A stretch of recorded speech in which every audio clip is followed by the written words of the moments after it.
No serveixo per això. S'enfadava i ho deixava a mitges. Ja no serveixo per ser un riu. Era tot el contrari. No està malament. Benvinguts un dia més als contes de l'Anna de Santiago. Avui us explicaré el conte de la Clara. M'acompanyeu?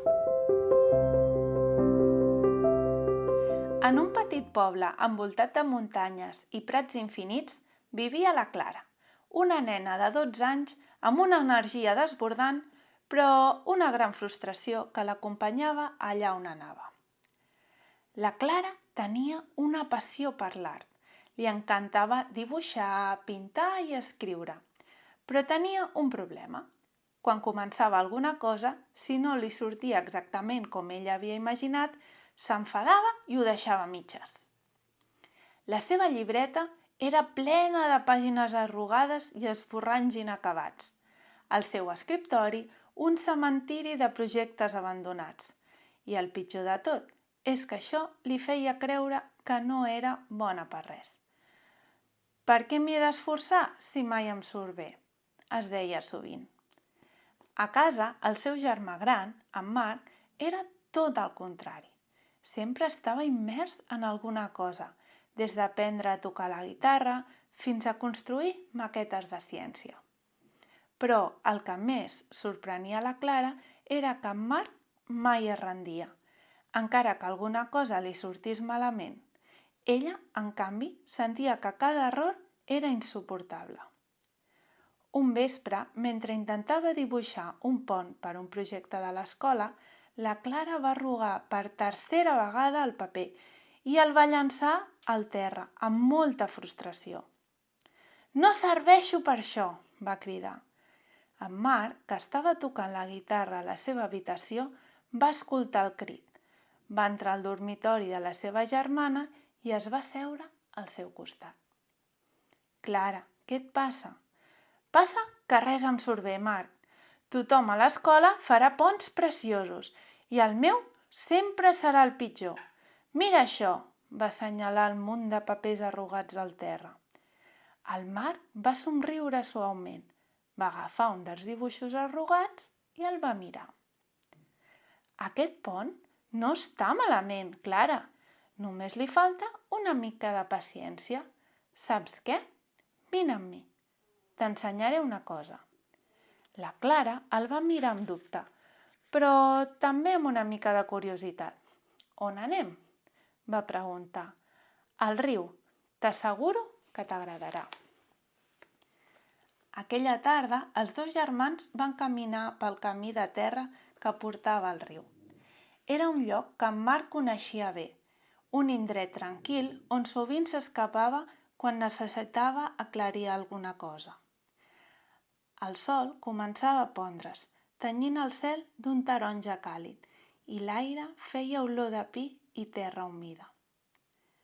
Quan van arribar, en Marc va guiar la Clara fins a una roca gran just al costat del riu.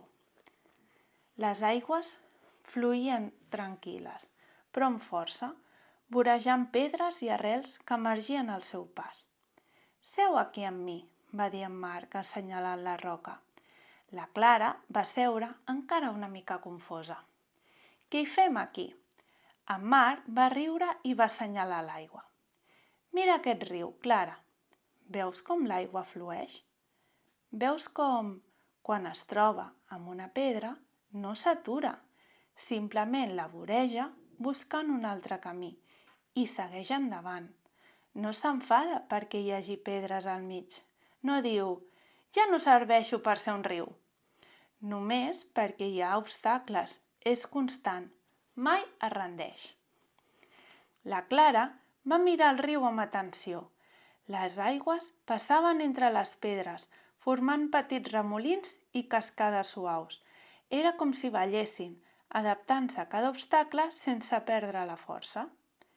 «Però jo no sóc un riu», va murmurar la Clara. En Marc la va mirar amb complicitat. «No, però pots aprendre d'ell.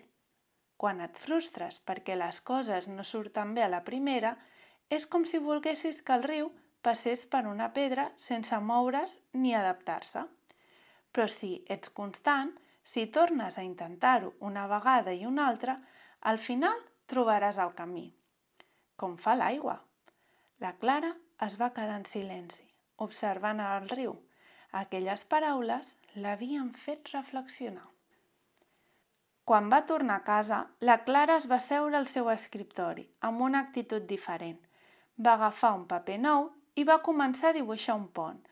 Aquesta vegada, quan la primera línia no li sortia massa bé, recordava el que havia vist al riu. «Voreja la pedra», es va dir a ella mateixa. Va continuar dibuixant, corregint i adaptant-se.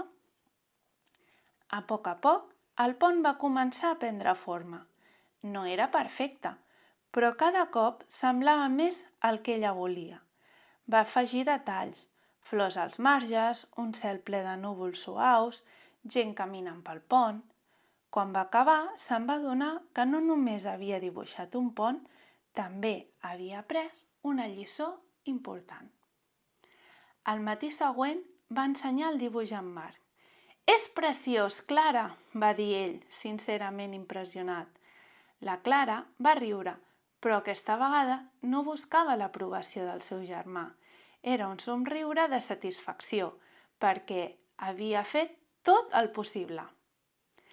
El dia de la presentació a l'escola, la Clara va explicar als seus companys la història del seu pont. Quan vaig començar aquest projecte, volia que fos perfecte, però vaig aprendre que no passa res si al principi no surt bé. El més important és no rendir-se. Ara sé que, com l'aigua del riu, puc superar els obstacles si sóc constant. El mestre, el Pere, la va felicitar per les seves paraules i els companys la van aplaudir. Però el més important era que la Clara per primera vegada se'n sentia orgullosa d'ella mateixa. A partir d'aquell dia, la Clara va començar a aplicar la lliçó del riu a altres aspectes de la seva vida. Quan s'equivocava amb el piano, no es rendia, simplement tornava a començar. Quan intentava escriure una història i no li sortia, sabia que podia reescriure-la fins que trobés el camí.